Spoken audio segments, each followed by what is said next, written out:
Great. Hi, all. Thanks so much for joining us. Thank you, Lisa, for that introduction and for inviting us to share our work. We're so excited. I am Carrie James, and my dear colleague and co-presenter and co-author in this work is Emily Weinstein. We are longtime researchers at Project Zero. I hope because you're all Hugsy alums, you're familiar at least a little bit with Project Zero. We're a longstanding research center at the Harvard Graduate School of Education, and we do all our work from there. Emily is a developmental psychologist by training, and she's also a double graduate of Hugsy, so she could, be in the audience for any of these sessions, but now she's a speaker. I'm a sociologist, and I've actually been at Hugsy for 20 years come this August. Super exciting. Together for over a decade, Emily and I have been chasing answers to questions about what it's like for teens to grow up in a world with social media, and importantly, how we as adults, parents, educators, other adults who care for young people, how we can support them better. We're really excited to take you behind teens' screens to share some of the most provocative insights we heard from our research with teens.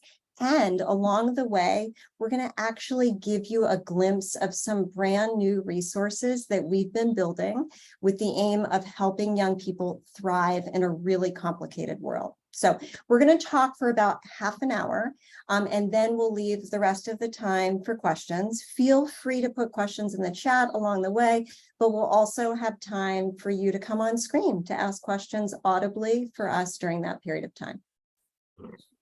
Okay, great. So we wanted to start here with this painting, which is an optical illusion that actually opens the first chapter of our book. So at first you may recognize Van Gogh from his famous self-portrait, but in this version, if you shift your perspective a bit, you can see that his ear is the pink hat of a girl in a long blue dress. His nose is a seated man, maybe it's a farmer looking across the landscape. And his eyes are buildings out on the horizon, and you can see that his eyebrows are their roofs. So this might seem like a funny place to start. What does this have to do with teens and technology? At this point, everyone has many, many assumptions about social media, and most of us have seen many headlines that look like this about the risks of social media. Mounting research documents harmful effects of social media. Social media is taking a dangerous toll on teen girls.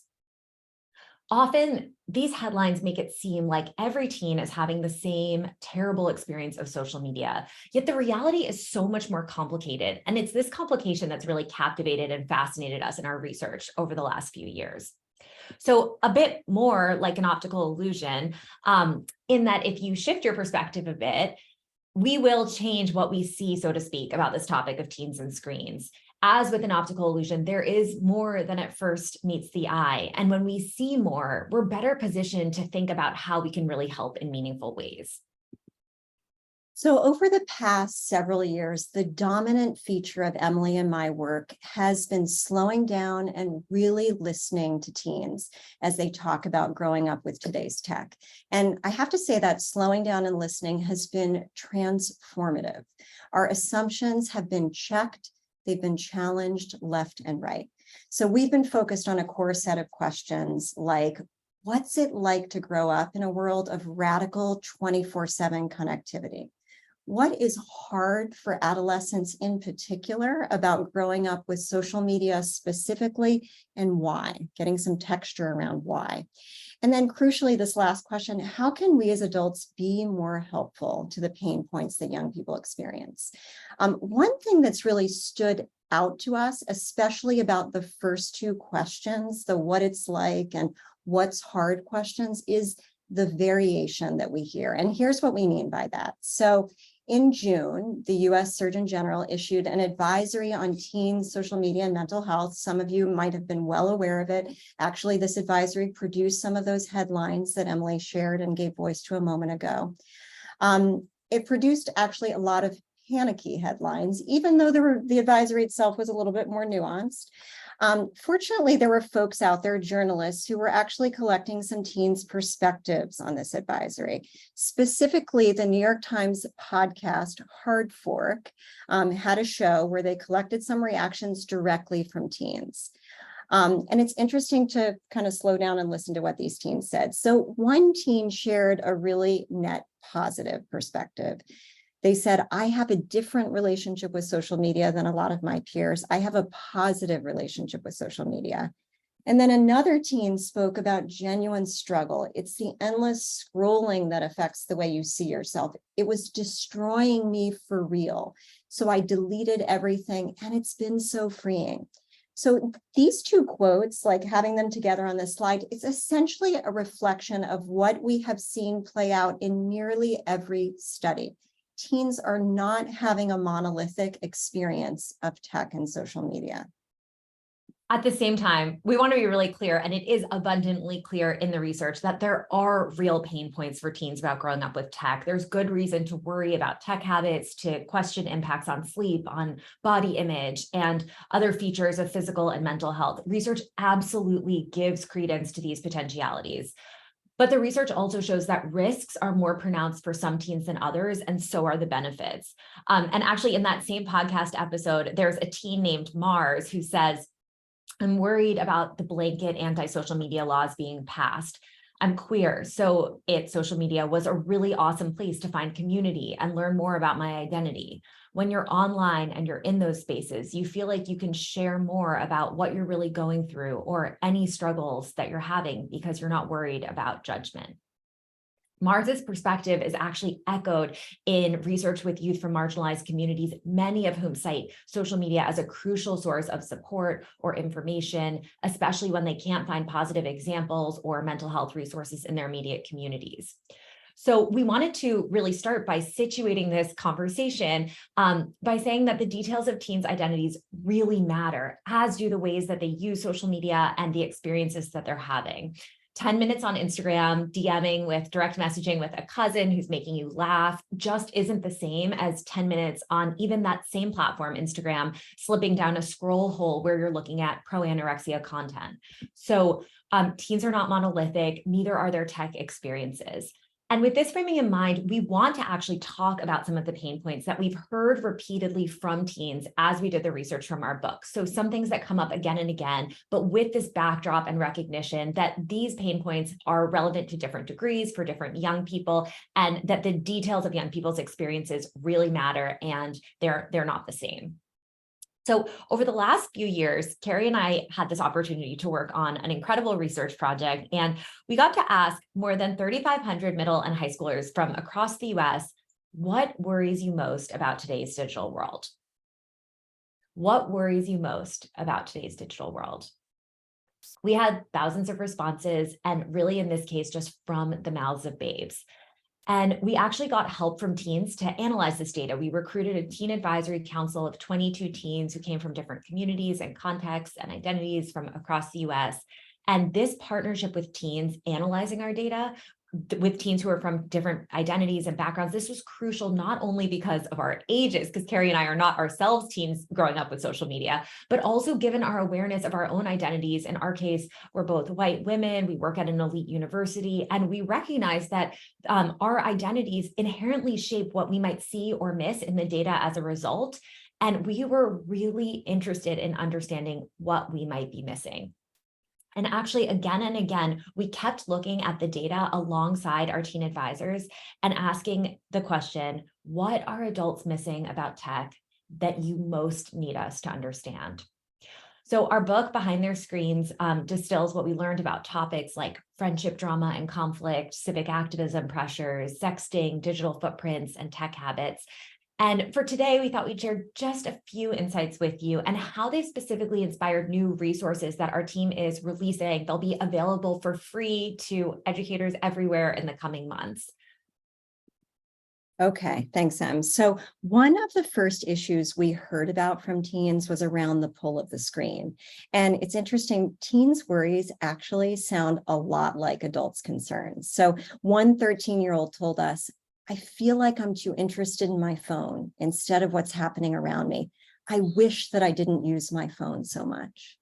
Here's another one from a 14-year-old.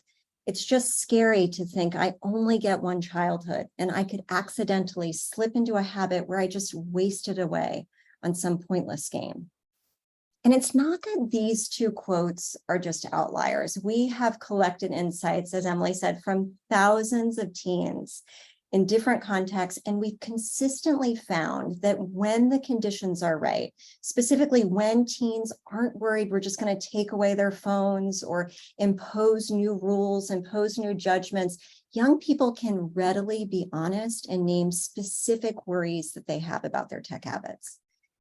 The pull of the screen is also captured by the compelling idea of the digital pacifier. So if you've heard of this expression before, maybe you've used it, it's likely in the context of parenting a small child, maybe a toddler, offering them an iPad so you can cook dinner or get laundry folded.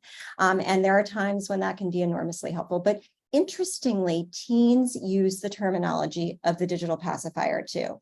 They use it to describe when they're using devices for a kind of self-soothing, especially in social situations where they feel awkward, but they want to appear occupied, busy, anything but awkward. So it's really interesting that metacognitive awareness of how they're using the technology. This is one reason why we hear how powerful it can be when adults, for example, the swimming coach, helps to kind of protect students' in-person time by not allowing devices on the bus when they're going to a swim meet. So no one is on their phones and everyone is communicating together. So of course, it's not only feelings like awkwardness and the digital pacifier that pull teens to their phones. There's plenty of pull from the device itself. For sure. So we have technologies today that are intentionally designed with features that undercut agency because they are meant to attract and hold our attention and to really keep us coming back for more. So think about features like autoplay, which removes the natural pause point that comes along with the end of a show or video when you might otherwise have time to say to yourself, okay, that's enough. I'm going to go do something else. Or infinite scroll, which was a change to feeds and social media timelines that made it so we never reach the end of new content. Again, removing what would be a natural stopping cue. You might even remember that it wasn't always like this. You used to just get to the end of new content on Facebook and that was it, but certainly no longer. And then there are features like notifications that pique our interest, offering a promise of something rewarding. Sure, often nothing of note, but that actually contributes to the draw because it exemplifies what psychologists call a variable reward schedule. And it's similar to what happens in gambling, actually. It's super persuasive and motivating. Metrics like likes are especially compelling for adolescents who are developmentally primed to be sensitive to peer feedback. And now they have this quantifiable kind that is available around the clock. So it's important to acknowledge that we're all vulnerable to these kinds of pulls, but teens' very normal developmental sensitivities actually amplify them. And in this way, technologies play and even prey on teens' developmental sensitivities. So how can adults help? How can we leverage the insight Carrie shared that teens actually can be very reflective about their habits, that they care about their tech habits, but that they also are pulled to their devices? How can we leverage these insights to actually build digital agency and habits more deliberately? One thing we can do is talk about persuasive design. So talking about design features like those we mentioned a moment ago can be impactful. It's actually an evidence-based practice. And specifically drilling down into how certain features are designed to persuade us to keep our eyes on an app is powerful. For adolescents, this can tap into the sensitivity to being duped or manipulated. We don't like to be told what to do. Certainly teens are in that category as well. They don't like to be controlled. So highlighting how things teens value, like autonomy and fairness and justice, can be undercut by design tricks and by algorithms, can actually increase their own desire to take back control. To help with these conversations, we partnered with Common Sense Media and KQED and actually created a free video about design tricks. It's under 10 minutes long. It was just released and there is a short link on the slide. You can also scan this QR code. Karen, maybe we can drop the link in chat also. But this actually goes through the idea of variable rewards and talking through some of those design tricks that I just mentioned. Thanks, Em. I'll be sure to drop that link in towards the end. I didn't have it right on hand. Okay, so we've also found, and actually we'll share a bunch of resources after, including these slides. We've also found that teens are very capable of reflecting on their own tech habits, and I kind of alluded to this before.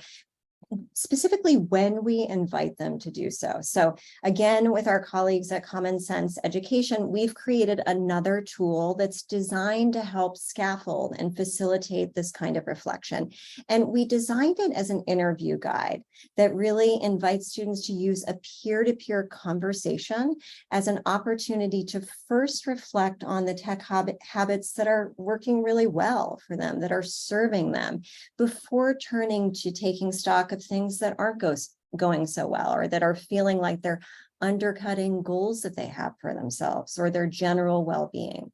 The reason why we structured it this way is that we've really heard loud and clear from teens, including teens on our Youth Advisory Council, that they actually want to have these peer-to-peer conversations. And so we thought that this could be a powerful way in. Before we turn away from tech habits, we're going to share about one other topic. There's one more shift that I want to share. Actually, there's two more shifts that I want to share some words about. And so this is really a mind shift for us, the adults. You know, adults often get stuck in this us versus them battle with teens over their screens. And believe me, I've been there with my own children. But we often end up in this role of being the referee. We blow the whistle when teens are over screen time, or we issue a penalty when they've done something wrong. But we found in our work that we are much better positioned to deliver support if we recalibrate our roles and think of ourselves less like referees and more like coaches. Now, coaches, what do? They support skill building. They provide guidance. They help strategize around the hard plays. So the idea of a coaching role really gets us closer to an us and them approach to screen time instead of an us versus them approach. It recognizes that the battle against the persuasive design features that Emily shared is really a battle that all of us are fighting. Interestingly, our team recently observed a class where teachers were taking students through the process of designing tech habits challenges using the resource I shared a moment ago. And I have to say, it changed the whole tenor of the conversation when the teacher acknowledged that she herself struggles with pulls to her screen. And so it really it's all about being open about the pulls we feel. And it's a very simple yet powerful kind of shift in the conversation. One more pivot that I want to offer that can actually help you be more like a coach. And this is something we learned, again, directly from listening to teens. You know, adults have this impulse and tendency to start talking about digital well-being by focusing first on the technology. And it's natural. Like, we ask questions like, is Instagram making teens depressed? Why are you so addicted to your phone? Your TikTok habits are a big issue. But teens actually have a different instinct about the right starting point. They want us to start not with the technology, but with the whole person. They want us to start with questions like, what's hard for you right now? And then, how is technology and the ways in which you're using technology making those challenges better or worse? And in some cases, it's better and worse. So if we can find ways to help retain that focus on the whole person, it really is another way of changing the whole tenor of the conversation. Okay, and that brings us into another tech pain point where teens can really benefit from having us be more intentional coaches. So in short, listening closely to teens has made it very clear to us that being a good friend is complicated by the 24/7 digital world. We've heard teens describe how, I feel like if you're not connected, the friendship will fall apart. And concerns that if you don't text your friends for a while, then they just come up with the dumbest excuse to cut you off. Rather than rolling your eyes at this idea, which might be an understandable reaction, think about actually how stressful it would be for you if you felt like the relationships that you most care about would actually be jeopardized if you weren't immediately responsive to an inbound text or email. And actually, we did hear from teens that some expect immediate responses from their friends. So even if we think this is unreasonable, it isn't all in their heads that they're feeling like their friends are expecting immediate replies. And this landscape all begs for more support in helping teens think through and set boundaries around how much communication is too much and how they're going to manage the opportunity for 24/7 around the clock connectivity.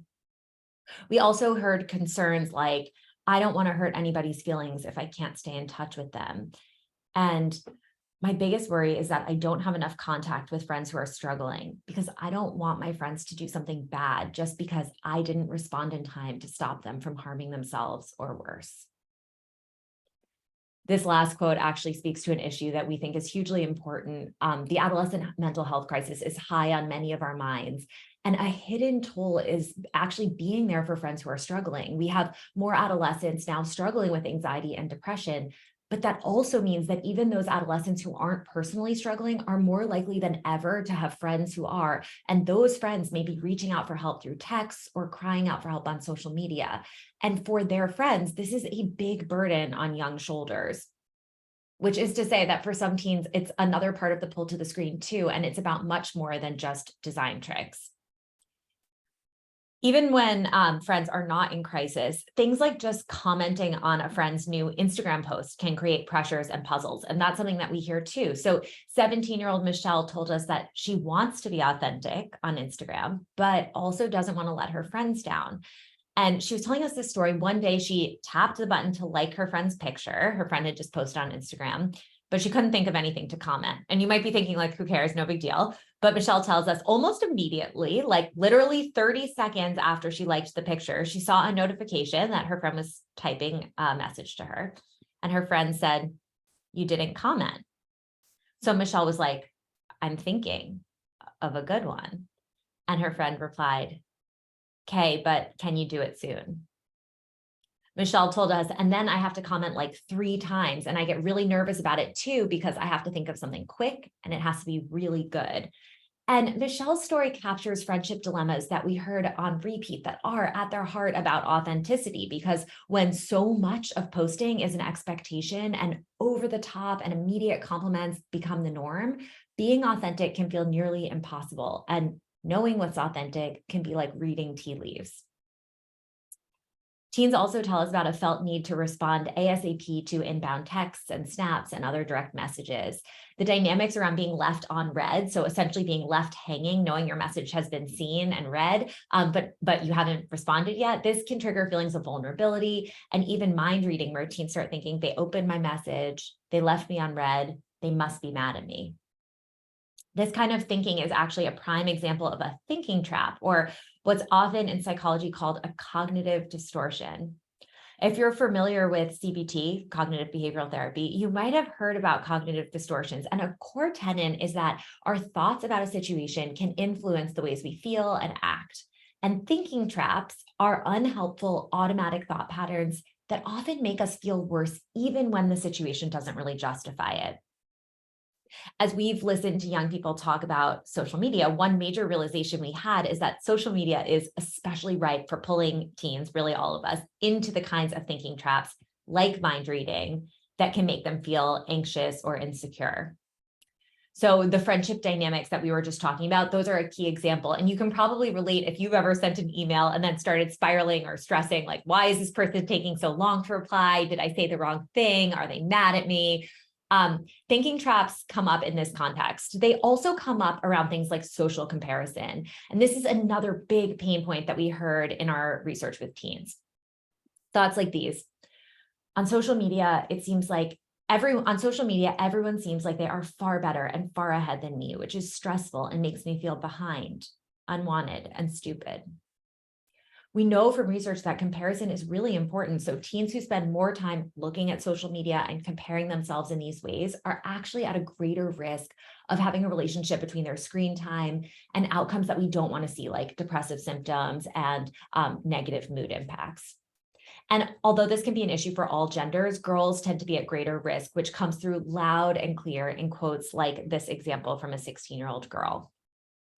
One of the most challenging things I personally have had to deal with is comparing myself to girls on social media. I scroll through my Instagram and see models with perfect bodies, and I feel horrible about myself. So thinking traps are relevant here too, because looking at someone else's social media account and thinking, oh, everyone is happier or prettier or has more friends, these are actually examples of thinking traps. And the ones that I just named fall right into the category of a trap called all or nothing thinking, where we feel like everyone is happier or prettier. But there's certainly some spillover into other common traps too. And so we wanted to just mention that we've been working with an interdisciplinary team of educators and clinical psychologists, youth and learning designers on a few new resources that leverage insights from CBT about cognitive distortions to help teens learn about thinking traps, how they can identify them, and how they can actually start reframing some of their own automatic thoughts that come up as they're using social media or gaming or interacting through their smartphones. So this is just actually a snippet of our Thinking Traps glossary that includes kind of a whole repertoire of thinking traps. And these are going to be totally free resources coming soon through our partnership with Common Sense Education, and they'll be on our own website too. So we'll have a way for you to share your email with us at the end of this talk if you want to be among the first to know as we're releasing these resources. Carrie. Emily, do you want to flick to the next slide?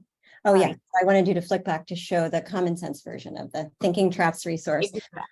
All right. So Carrie's great to call this out. So just to say we have these thinking tracks. We also actually have lesson plans and classroom resources that are available that help you actually scaffold this kind of thinking in the classroom.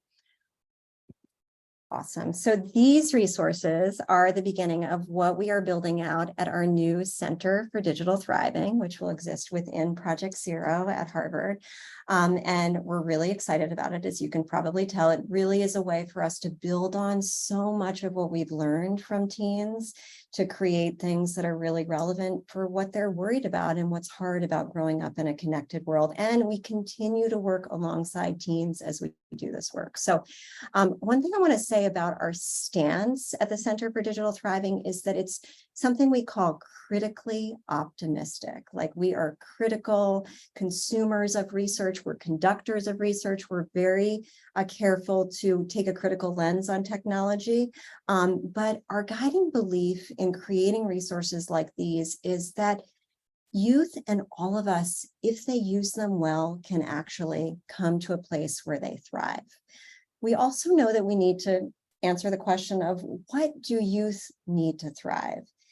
And the answer that we have created to that question is that they need a stronger sense of agency, especially in relation to digital life. So what do we mean by this? So first, with respect to agency in general, we take inspiration from the work of psychologist Albert Bandura, as well as other youth development experts who really emphasize agency as the ability to shape and manage one's chosen path rather than feeling like you're at the mercy of external forces.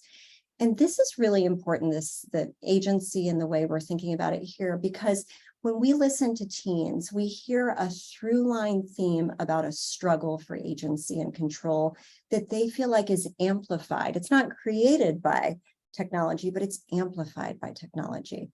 When teens feel like they're at the mercy of a relentless algorithm that feeds them content that makes them feel bad. When they care about a struggling friend, but they also feel like they want to disconnect for sleep or self-care. When tech features like read receipts trigger painful thinking traps. So our research has given us new motivation to rethink how we support young people in this world. And we think the key is in finding ways to support their very sense of agency. What does digital agency look like? We're conceptualizing it generally as a sense of control in a networked world. And we're still in kind of discovery and development mode, but some emerging indicators of digital agency that are guiding our resource development work include things like when teens know their values and they align their tech use with them. So we have a tech and values resource. They intentionally connect with others in meaningful ways. They cultivate mindful tech habits, and that's why we're building supports around that. They have strategies to avoid tech tricks and traps. So we believe that young people and all of us can absolutely thrive in a radically digital era. But we know that this isn't going to happen if all of the things we do are keyed only towards restrictive maneuvers, like reducing screen time, simply deleting tech. Not to say that screen-free moments don't have their place and merit. They absolutely do. but we need to support skills and dispositions and habits for living with technology alongside those screen-free moments. So with that in mind, our Center for Digital Thriving is all about building resources that can help create and support those skills and dispositions that I shared on the other slide. Those things really make up a very agentic approach, we think, to this world. Here is a QR code that you can use if you're interested in signing up for updates. We don't have our website launched yet, but it's coming early fall, and we're really excited about sharing all of this out. And that brings us to the end of what we wanted to share with you all. We would love to hear your questions. Thank you, Lisa, for putting some things in the chat. We want to hold just 30 seconds for a moment of reflection. Now, we come from Project Zero, and we are huge advocates of thinking routines and slowing down and reflecting. A perennial favorite is a routine called I used to think, now I think. So an invitation to you, as you're thinking about the ideas that we've shared, is there anything that you heard that gave you a new perspective, a new way of thinking about a topic that is often very fraught? Now, it could be that nothing that you heard was really new, and maybe it's, you know, something you were already thinking was confirmed. I used to think, now I really think. But let's take just 30 seconds to reflect, and then we'll pass it back to Lisa to moderate some Q&A.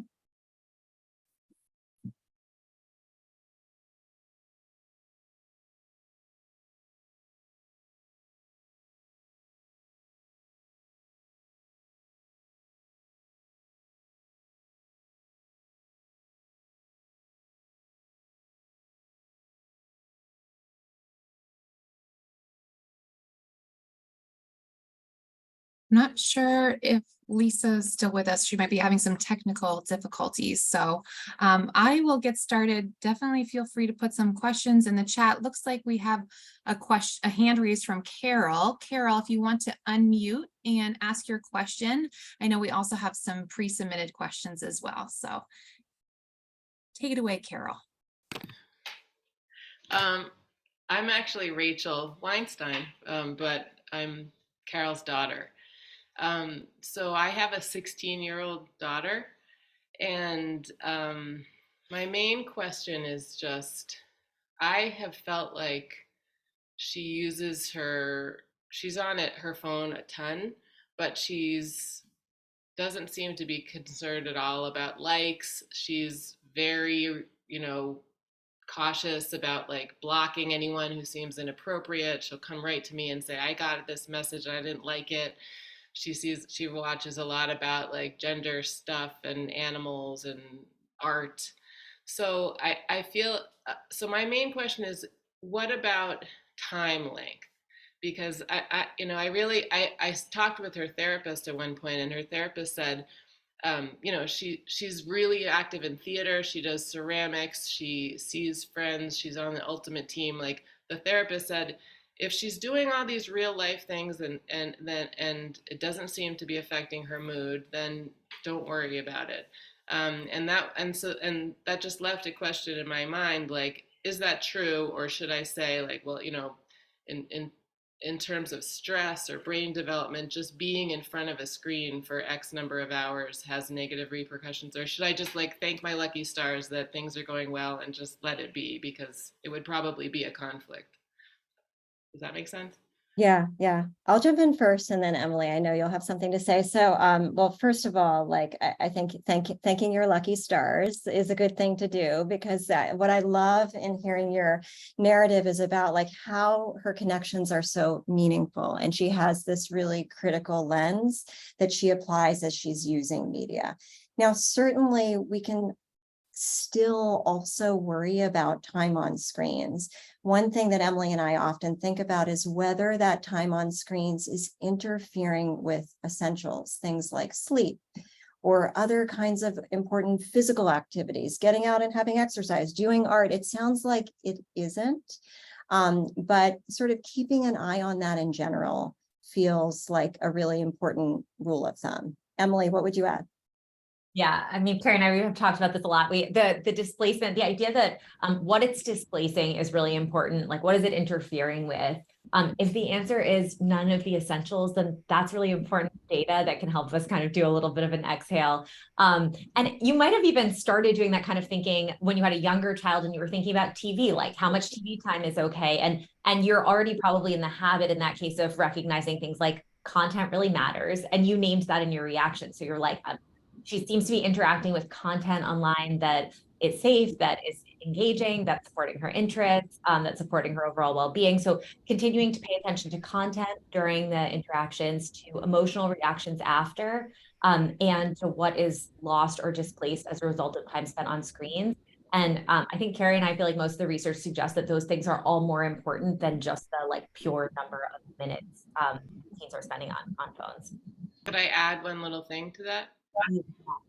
The thing I think is most displaced is time to just time to be in the world zoning out. And honestly, I feel like that's a place where I can really identify too. You know, like I'm not at a doctor's office, probably just sitting there staring into space while I'm waiting. I'm reading my emails or whatever. So that's the thing. You know, she'll go out and she has pet ducks and she'll sit and like hang out with her ducks, but I see her like this, and it's like she will look at the birds and stuff, but you know, I'm gonna mute it because there's a loud noise. Yeah, go ahead, Emily. I was just going to say thanks for that reflection. And also, I think even your instinct, like it seems like what's lost is this particular kind of time, I think can be really instructive because one of the things that we do is often like open up conversations with the kids and teens in our lives around like what we're concerned about and why, and hearing from them, like, is this something that you think matters? And if it is there a way we could like intentionally protect some time? Like there's almost this model that we need to think about like protected zones where we're not going to allow the distractions to come in because they're really compelling and they're great. And so thinking about like, do you want to introduce, 15 minutes or whatever it is a day of protected brain wandering, mind wandering time? And what does that look like? And how do you support it? Can be like a really productive direction for that conversation. But we love also just starting with questions when we talk to teens, like, this is something I value. Is this something that feels important to you, or why not? And using that as a jump off point. So we've had some questions come into the chat, Emily and Carrie. So I'll start with Charlotte's question. Do you have any advice for teens whose parents won't allow them on social media / have phones, and how they can stay connected in friend groups when so much now centers around technology?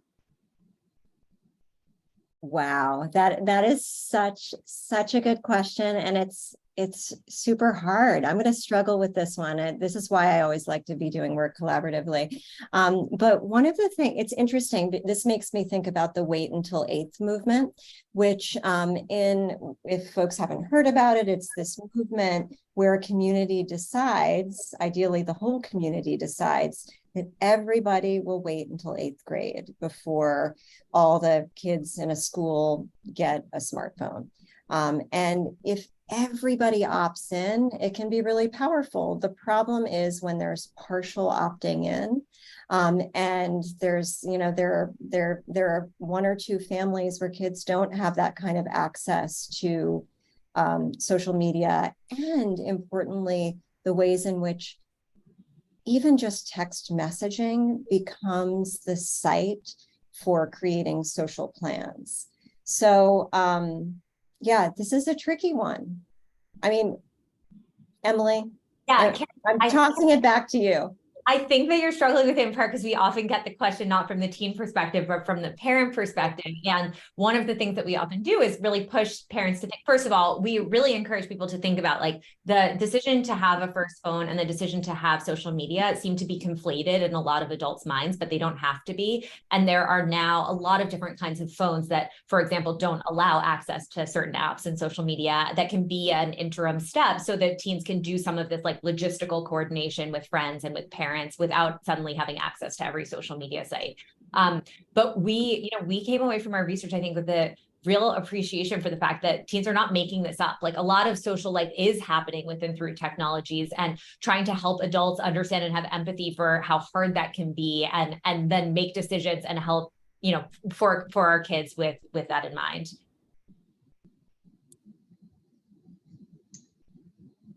Great. And I also got a direct question here from Jenny.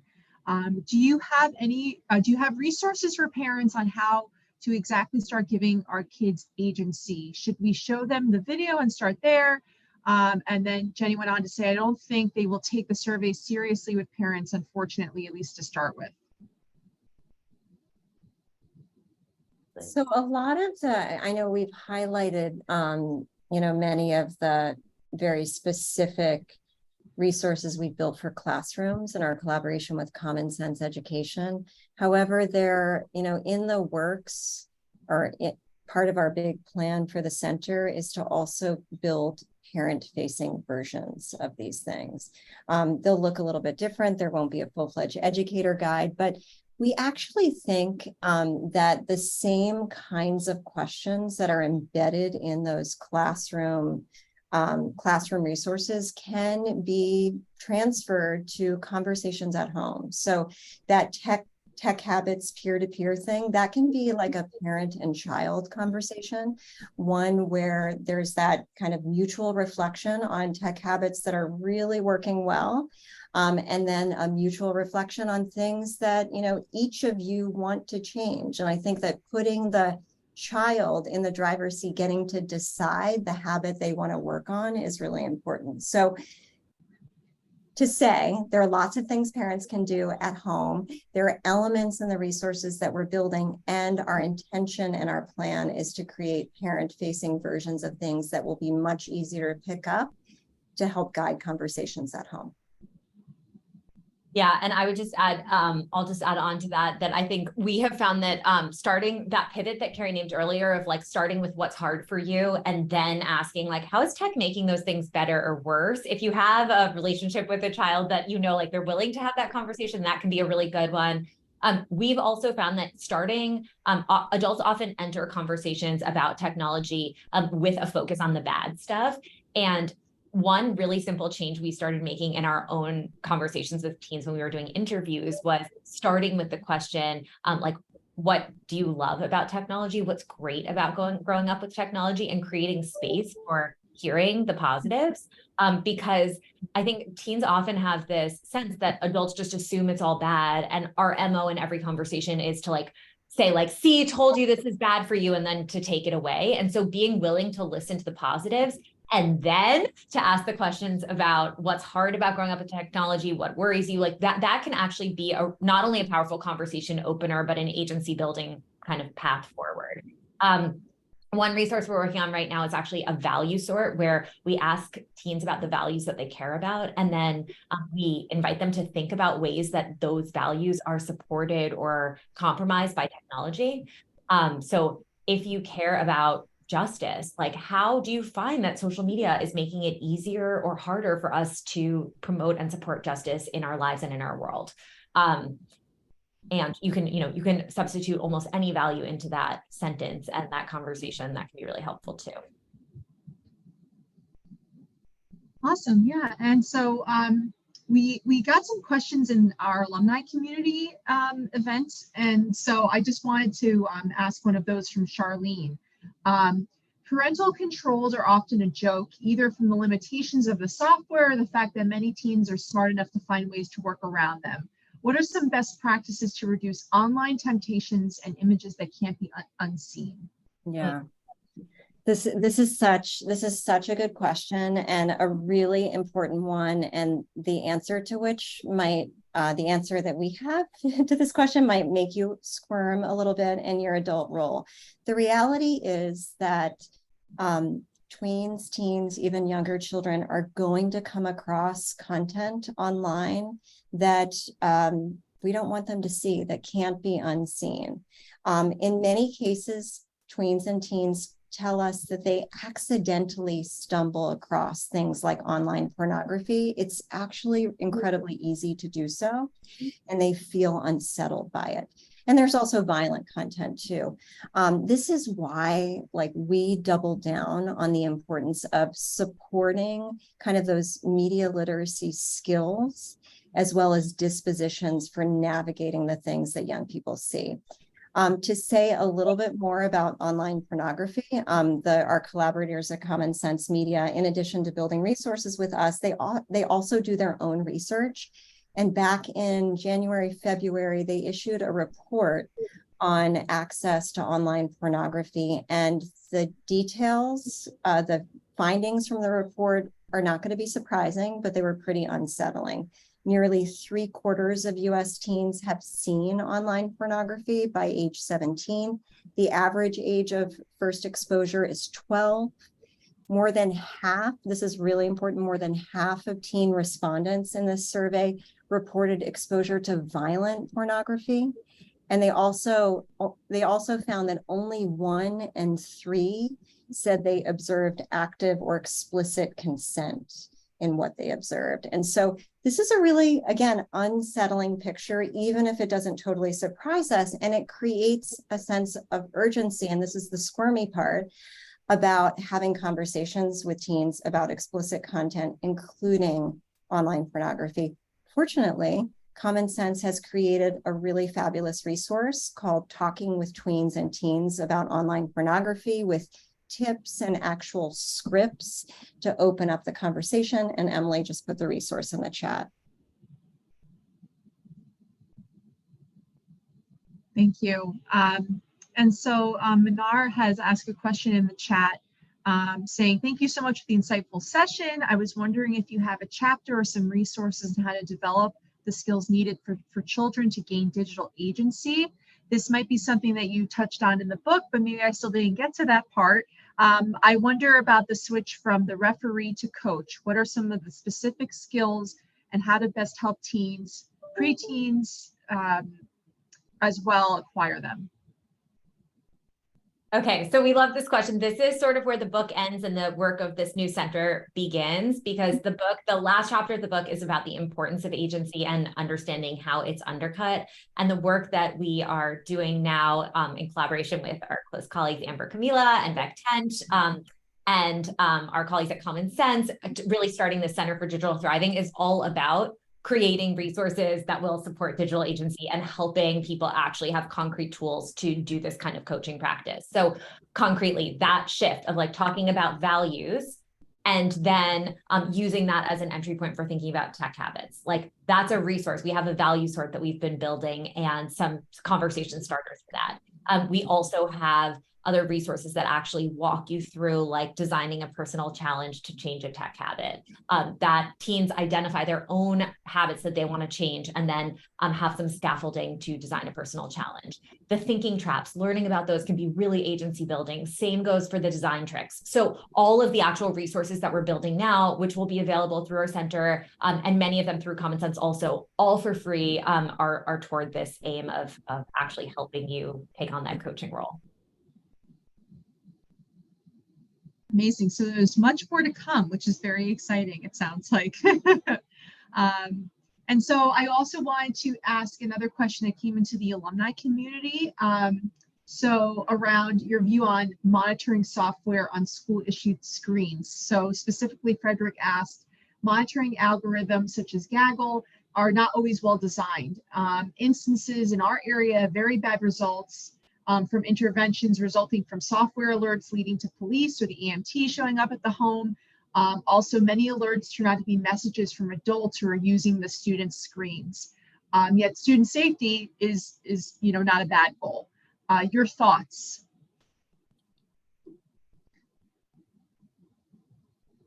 Carrie, since you kicked the other tough question to me, I'm taking this one. I just want to make sure I'm zeroing in on the question. So the question is about monitoring. Yeah, so your view on monitoring software on school issued screens, so it sounds like the intention is good in terms of student safety, but sometimes maybe it could end up triggering alerts that are unwarranted and it could lead to other problems. And so there can be some level of overreach in terms of the level of monitoring and even surveillance.